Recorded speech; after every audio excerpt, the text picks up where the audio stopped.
Greetings, everyone. This is Rock and Roll Spot Connection with the Weekly Comic Book Roundup. We've covered a good deal of this week's books already.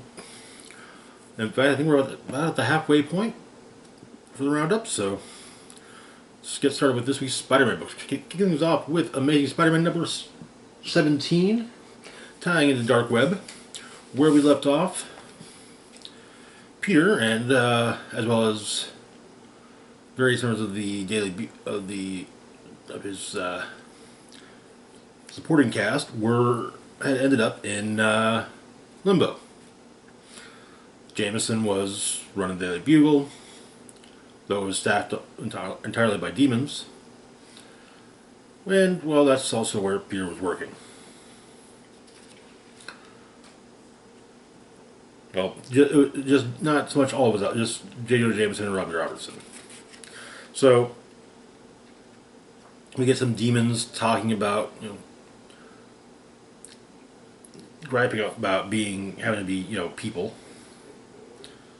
And Peter saves one of them from the other. Apparently, they don't really understand how they kind of get names wrong, and so the one that Peter saves refers to him as Parker Pete Man. But the demons are wanting Jameson to basically just, basically wanting Jameson to, bring me pictures of Spider-Man, Parker. Apparently, what they want to say is tasty pics. So he says, "I want tasty pics of Spider-Man, Parker. Do you hear me?"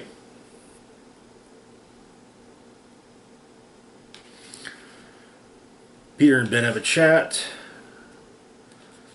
And, Peter is bound and determined to find a way out of limbo. Not by eating the fruit that Ben wants him to eat. Meanwhile, some of the demons are being turned into versions of Peter's Rogues Gallery. And Madeline doesn't seem to be entirely enthused, but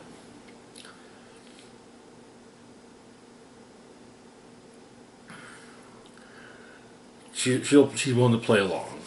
And is introduced to the Insidious Six. Dr. Octoball, who's basically Beholder. The Grave Goblin. Rhinoceratops. Kraken the Hunter. Lazaro. And the Gorpion. But the demon that Peter saved earlier has gotten a Spider-Man t-shirt and some Spider-Man wristbands, and he's calling himself Parker Man. But and Jameson's having to deal with the fact that his apartment in limbo everything in his apartment is sentient and able to talk to him, including the bed, which is very feminine and trying to be very alluring. But Peter comes by and tells Jameson he's got a plan. And the demon is given an upgrade by another demon.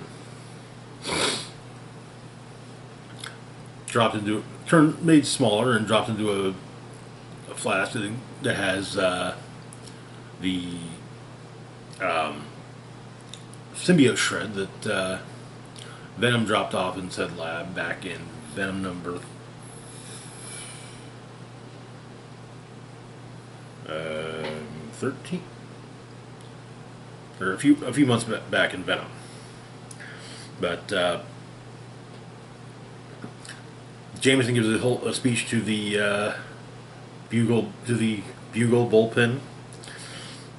Sends them on a quest for to catch, make sure they're not scooped on a story.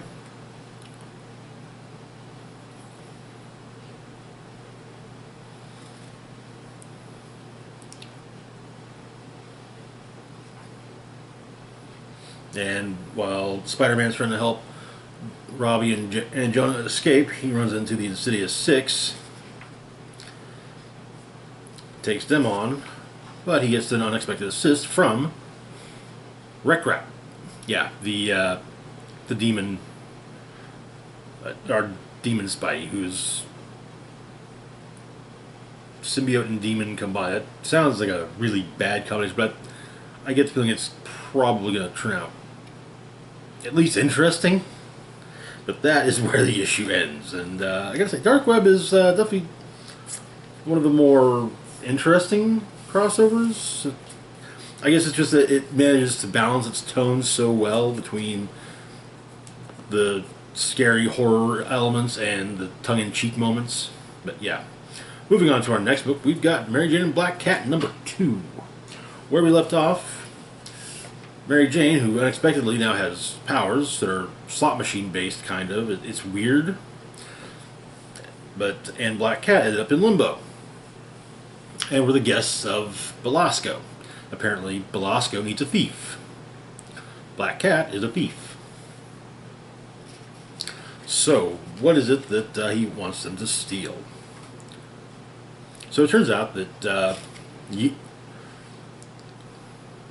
ages ago, Belasco made a soul sword and hid it away, and basically to denote himself as the ruler of Limbo. Of course, then Ileana made her soul sword and usurped the realm, and yeah. But he wants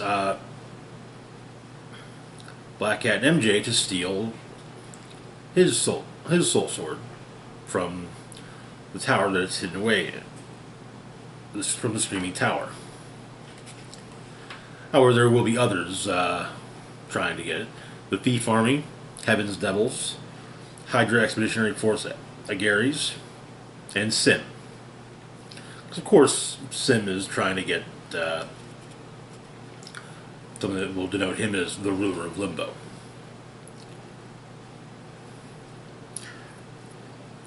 And Belasco just explains that he's got something that the other groups don't have that will probably be advantageous to him. Earth Girls.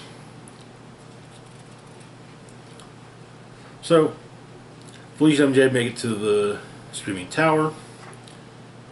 They also have a sliver of Belasco's soul to direct them to the Soul Sword.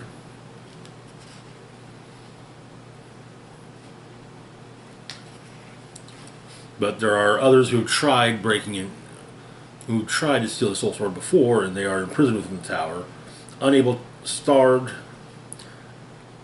but unable to die, and always hungry. So,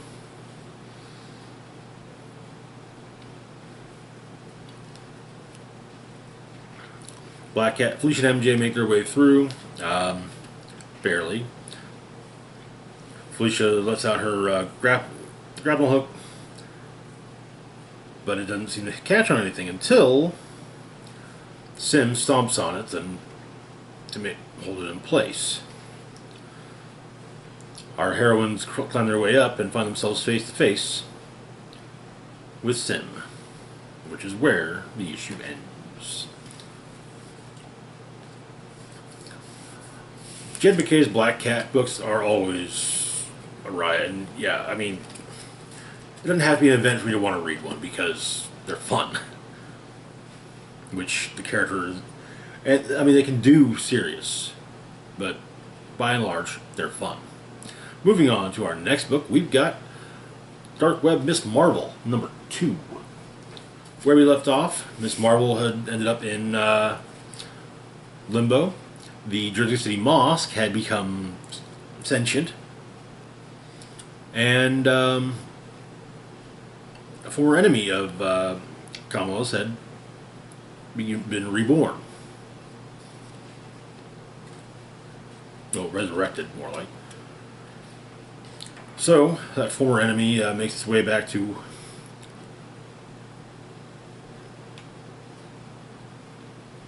its creator's post-criminal retirement home. And said creator explains that it's not the only one, creation. Explaining also that it has a great scientific brain and mind inside of a well, robot body. In Limbo, Miss Marvel is having to fight the demons, bantering the entire time, which annoys the demons to no end. But she managed to defeat them. Basically, explains she will build a throne because conquest appears to be the only language they understand, and she's not going to shut up until they find a way to get her back to Earth. So they get her back to Earth promptly before she can do all that.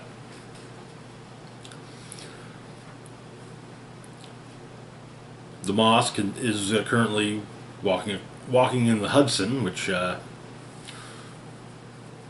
Kamala notices just before being attacked by the inventors. The minds of Da Vinci, Tesla, Farnsworth, Curie, as well as the idea stealer, Edison, each in a bird's body. Farnsworth in a body of a puffin, or of an Atlantic puffin. Da Vinci in the body of what kind of stork? A stork. Tesla in a toucan, Curie in a pheasant, and Edison in a cockatiel.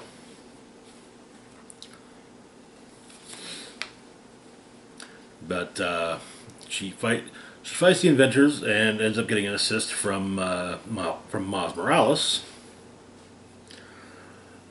However,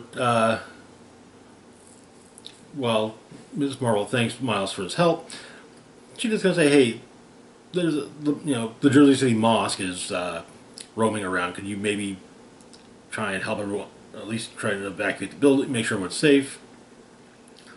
Apparently, the mosque is it's also sentient, and so they ask what it wants.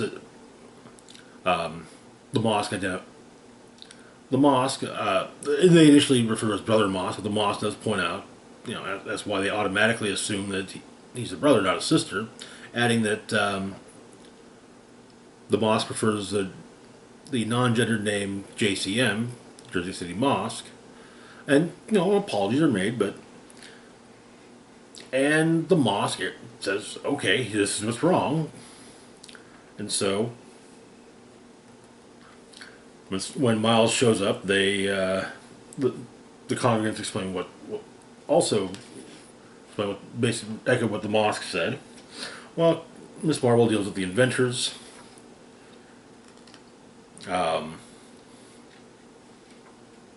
Briefly having her outfit shapeshifted into Captain Marvel's clothing, then seemingly being turned into a worm.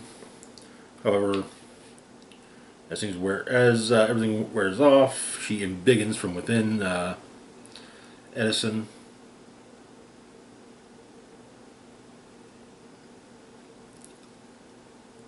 The mosque heads back to Jersey City, carrying Kamala and Miles, and Miles tells Ms. Marvel, what the mosque's issues were, and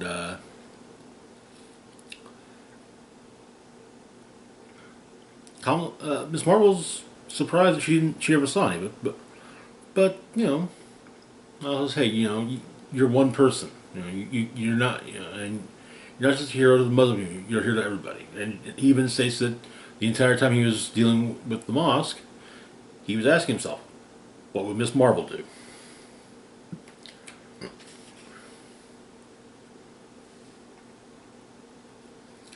And as they get closer to Brooklyn, Miles swings off as the mosque continues its way, flying back to Jersey City. And that is where the issue, and in fact this miniseries, ends. It was interesting.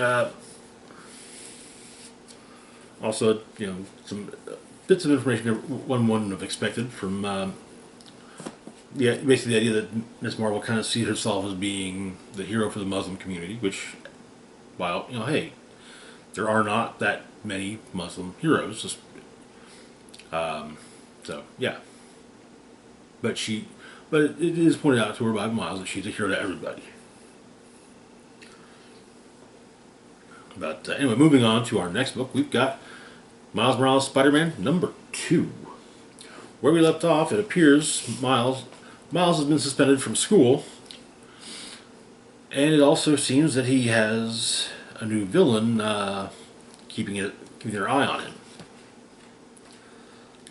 and upgrading some of his villains, such as the Bumbler. So Starling shows up to talk to Miles about why he's been kind of ghosting her. And Gank kind of feels like he's ghosting him too, but he's just kind of he's dealing with some stuff. He's also grounded, and he's not exactly great about. And sometimes he feels he has to deal with it all himself.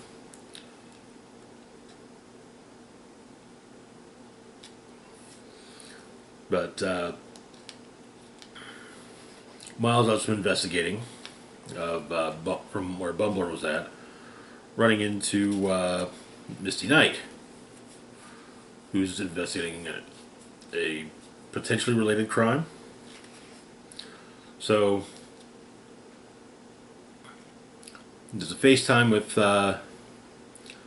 Gank, who is kind of mad at him. Apparently, he's in school detention rather than being suspended. But detectives that Misty was after are dealt with by, or are spotted by Misty and Spider-Man. Oh, but when they go after them, they've already been taken out. But it turns out they had an ally who lying in wait, Scorpion, who's been upgraded. Starling is trying to get a hold of Miles, and he apparently texts her back. Only it's not Miles, it's our new villain who's going after everyone in Miles' orbit, basically. And manages to take down Starling and deactivate her wings before taking her prisoner. And make it clear that they mean to go after both Gank and Miles' parents. That is where the issue ends. Interesting.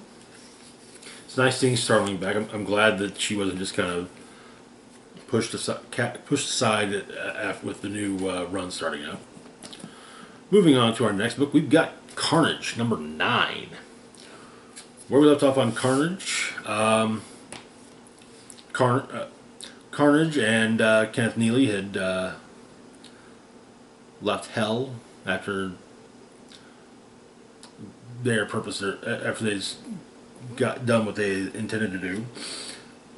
John Shade had to find his own way out of Hell, though.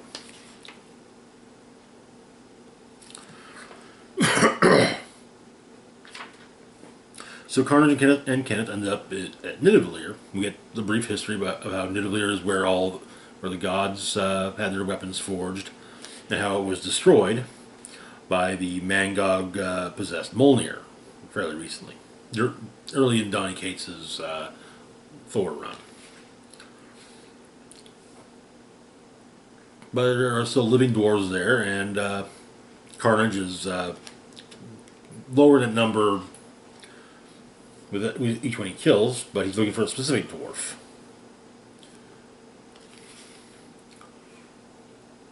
Drorn, son of Bodrian Duna, brother to Eitri.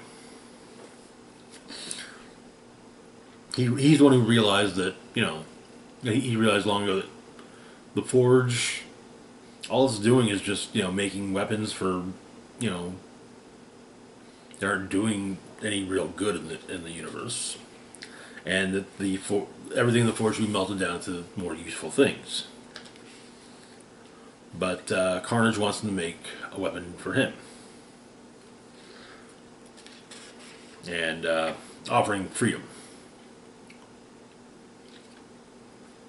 John Shade makes it to the Great Well, kills the ferryman taking his boat, and all in an effort to continue his quest. While also in a deal with Cletus Cathy's voice inside his head. So the Forge is reignited, but let's explain that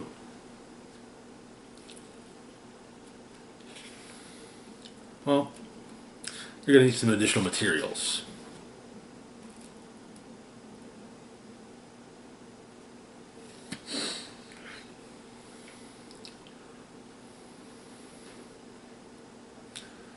And the Smith wants to know just what it is Carnage wants. Basically, he wants a new version of All Black, his own version of All Black, the Necro Sword, and gives him the portion of Codex from Malekith to help forge it. That is where the issue ends. Carnage definitely has some interesting plans, and let's see how they end up playing out. I do have to wonder, with Ram V writing both Carnage and co-writing Venom, if those two titles are... how soon before those two titles converge. Moving on to our last book for the moment, we got Deadly Neighborhood Spider-Man number 3. Where we left off, Peter had yet another vision, but now he got a strange stone in his chest.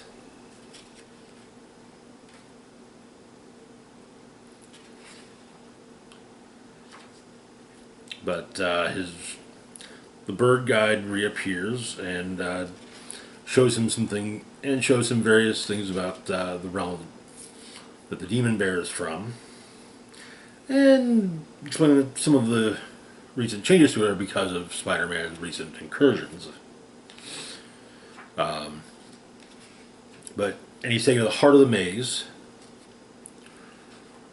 It turns out while he was there, he kind of blacked out a bit and basically drew the maze in lipstick on the bathroom mirror. But Peter and his roommate are supposed to head down to Joshua Tree with some friends of hers.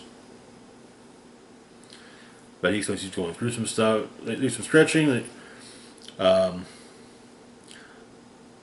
friends come to pick them up, but beforehand, a crow shows up in the street and suddenly vomits out a whole bunch of smaller crows.